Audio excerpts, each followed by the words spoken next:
Bonjour, bonsoir, bienvenue dans la vidéo du dimanche. Et aujourd'hui, je vais revenir sur la victoire du PSG. Alors, pour ceux qui ne sont pas encore au courant, le PSG a battu en finale la Coupe d'Europe des clubs champions, l'Inter de Milan, l'autre club de Milan AC, dans le nord d'Italie. Pour ceux qui savent quoi, c'est dans le nord d'Italie. Et 5-0. Nous allons reparler un petit peu du Paris Saint-Germain, un petit peu son historique, et surtout, voir un peu ce qu'il y a derrière. Rappeler quelque chose, je pense que vous devez savoir, quoi, et essayer de voir un peu ce qu'il y a derrière tout ceci. Alors, si j'en crois sur la source, alors source Wikipédia, donc pour aller facilement vérifier, le vrai nom, c'est Paris Saint-Germain Football Club.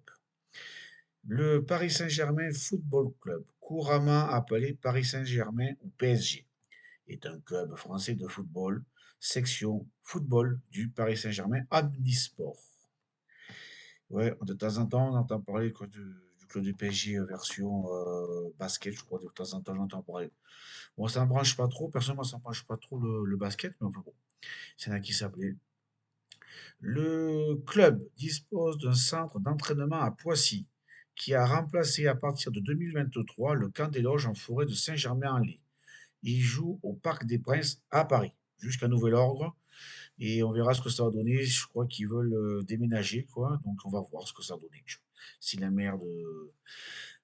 Non, je crois qu'il y a un problème avec la maire de Paris. Enfin bon, un parmi tant d'autres.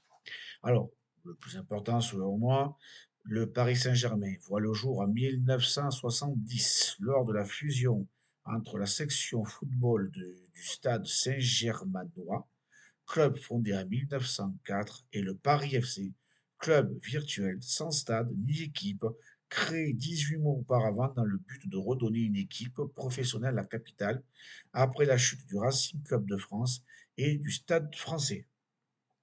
En 1972, le club est scindé en deux.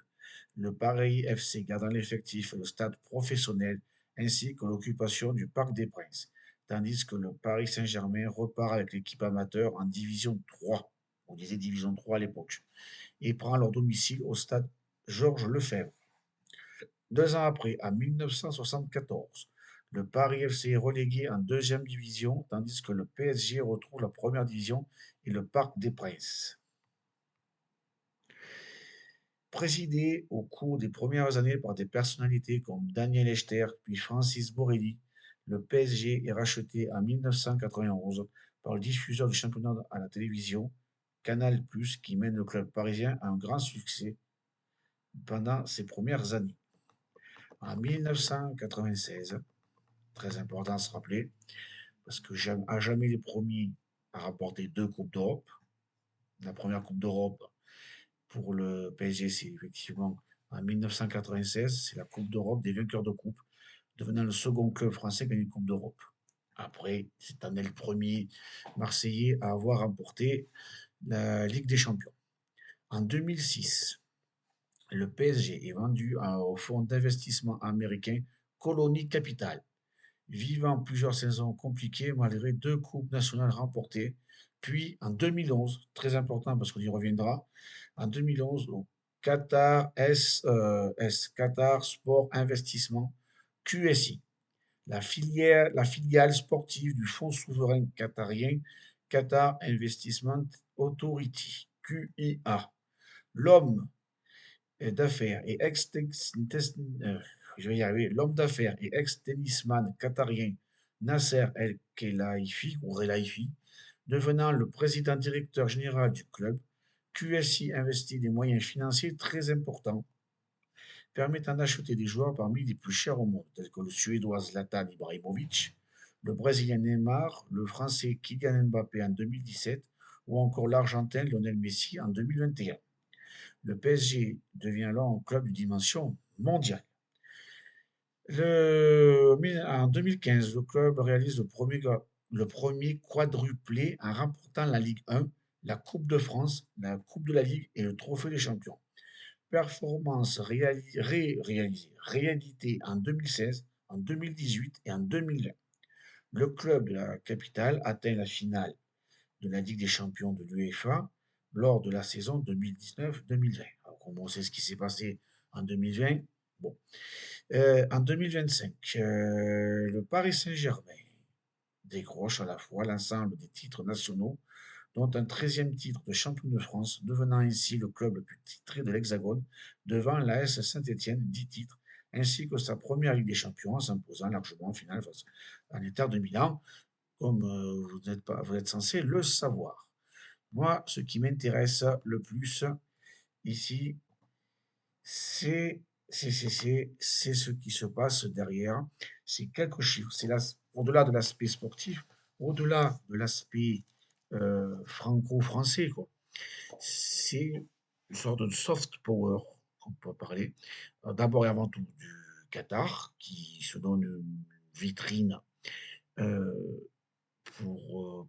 alors, est-ce qu'on peut dire pour pas cher? Parce que vu les millions, voire les milliards qu'ils ont dépensés, c'est le Qatar, je crois que vous savez, j'espère, hein, pour ceux qui me regardent, est un tout petit État à côté de l'Arabie Saoudite. Je crois il est connu pour avoir réussi à faucher la pierre qu'il y a à la Mecque où les musulmans tournent autour pendant quelques années avant d'être récupéré par la Mecque et au-delà les Arabes, je crois. Et moi, ce qui m'intéresse, c'est justement ce soft power qui aide aussi la France, parce que c'est donnant-donnant. C'est M. Sarkozy, alors là, quoi qu'on en pense de Nicolas Sarkozy, il a réussi à faire venir les Qatariens, leur argent, grâce à leur argent, et là, il semble qu'ils aient compris, l'argent ne fait pas tout. Les grandes stars, oui, ça aide à faire vendre, ça aide à rentrer un peu dans ses fonds, ça fait vendre des billets, ça fait vendre des nippes, les maillots floqués au nom de Neymar ou Mbappé. Soit dit en passant, Mbappé, comme quoi l'histoire se répète, il nous a fait une papinade. Pour ceux qui ont la ref, ils comprendront. Il doit bien les avoir, les bubbles, pour parler bien français, hein, ou bien globish. Il doit bien l'avoir. Bon, enfin, il a eu ce qu'il voulait, il a voulu jouer au Real de Madrid. Luis Enrique, l'entraîneur, est devenu un excellent entraîneur. Je ne suis pas personnellement grand fan, grand supporter du PSG, mais je suis quand même content parce que même si c'est imbriqué, s'il y a des liens avec ce qu'on appelle le soft power, hein, ou bon globish aussi, ça aussi, le pouvoir doux, ça aide aussi la France dans son soft power. Moi, ce que je ne comprends pas, j'ai une petite idée, tu vois, mais je ne sais pas si c'est bien ça, c'est pourquoi la France n'a pas de fonds national au même titre que le Qatar. Même si le Qatar, bon, qui prend, vous n'êtes pas censé savoir, pour ceux qui m'écoutent, que le Qatar tire ses fonds du pétrole et du gaz. Donc, ils peuvent se permettre ce genre de choses. Mais la France pourrait faire pareil aussi, à sa mesure, à sa taille. Ça ramènerait un peu d'argent et rembourserait un peu la dette. Moi, derrière, ce qui m'interpelle, c'est est-ce que, et ça, je n'ai pas réussi à trouver de, alors sur le net, ni d'écrit, sur l'aspect, on va dire, ouais, politique. Parce que le sport maintenant n'est plus qu'une affaire de sport, c'est une affaire d'économie. Je dirais quelques mots dessus, quelques chiffres qui peuvent être intéressants, social, politique et même religieux. Notamment les Qatariens, bon, ben, ils mettent une vitrine, bon, ça, voilà, j'espère que la vitrine correspond à la réalité. Je peux toujours espérer, c'est pas interdit encore. Mais avec ce qui se passe, le communautarisme, et les gens qui, pour faire la fête, on crame, on perd, on crame. On a encore vu hier soir ce qui s'est passé. Je citerai simplement deux, trois parmi tant d'autres, comme Cro-Blanc ou Psychodélique. Et un autre, j'ai vu qui était pas mal aussi, qui en ont parlé. Donc c'est aussi. Est-ce que les Qatariens financent un peu la première finance ce qui peut se passer dans les banlieues? A priori, il semblerait que non. J'ai pas trouvé qu'il y ait d'un seul comment ça s'appelle? J'ai pas trouvé de preuves, de pistes, hein, donc il semblerait correct. Ils semblent faire simplement leur boulot d'État, d'essayer de survivre. Étant donné que c'est un tout petit État, donc militairement, c'est pas les États-Unis, c'est même pas la France. Donc déjà la France, on est mal barré. Donc non, ils essaient de se débrouiller comme ça. Bon, ça peut être dangereux, c'est tout. C'est des liens, tout ça, tout ce qui se passe. Euh, pour les chiffres, pour l'économie, j'ai trouvé alors quelques chiffres sur l'équipe. Je peux vous montrer. Alors c'est bien, c'est génial. C'est à l'envers. Bon, alors c'est l'équipe d'hier. Il y a un article qui parle que le PSG bon, peut espérer toucher plus de 200 millions, donc il va toucher ça, plus de 100 millions. Alors il mettait en cas de victoire, bon, ce qui est le cas, le club parisien recevra une somme record de l'UEFA pour cet exploit, mais aussi grâce à Canal+, diffuseur français de la C1. Ses recettes de billetterie sont aussi à hausse. Les joueurs ne seront pas oubliés. Voilà, donc de cette campagne, j'ai un ouais, de recettes. Alors, qu'est-ce que j'ai trouvé? En cas de titre, ce qui est le cas aujourd'hui, un bonus de 25 millions tombe dans les caisses parisiennes.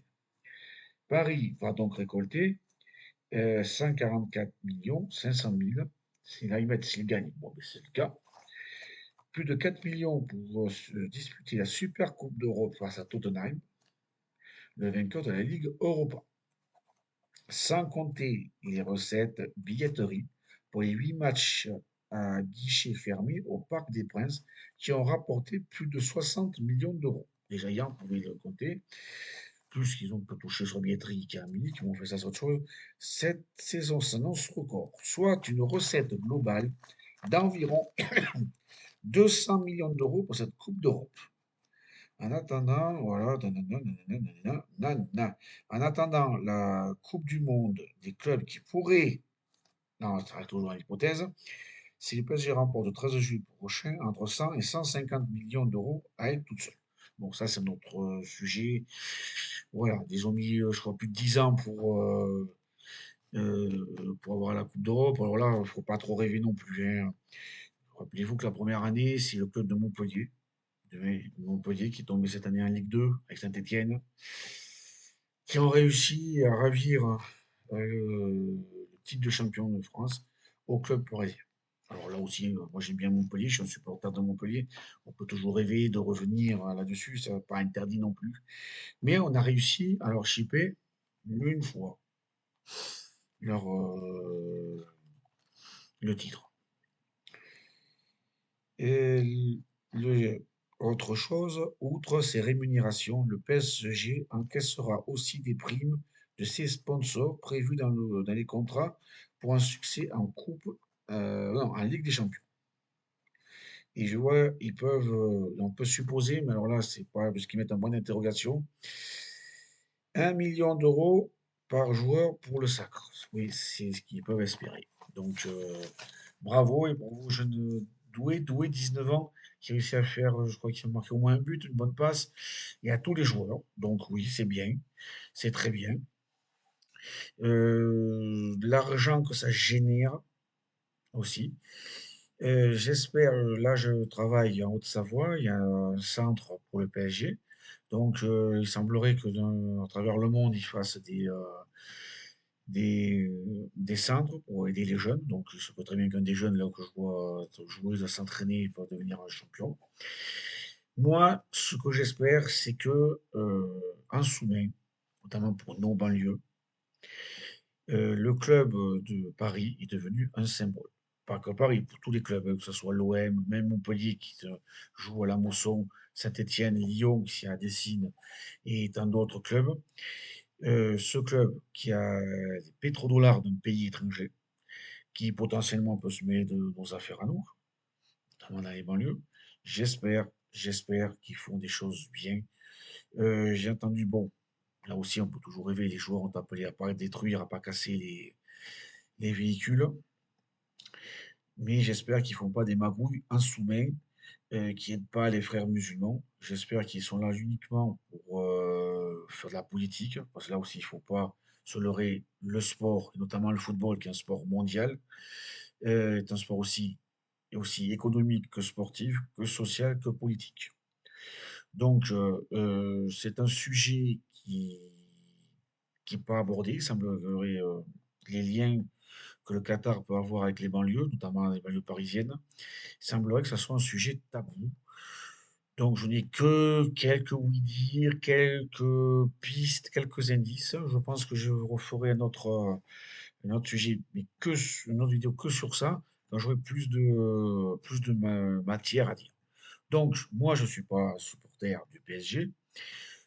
Je suis pour centralisation à Paris, tout ça. Donc, les gens avec qui je parle, notamment de gauche, tu parles toujours pareil, pareil, tu es pour Montpellier. Oui, je suis pour Montpellier. Mais je suis content.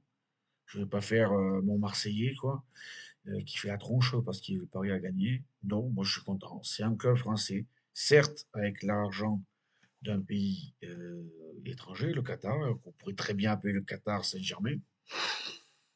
Là, faut pas se leurrer non plus, tu vois.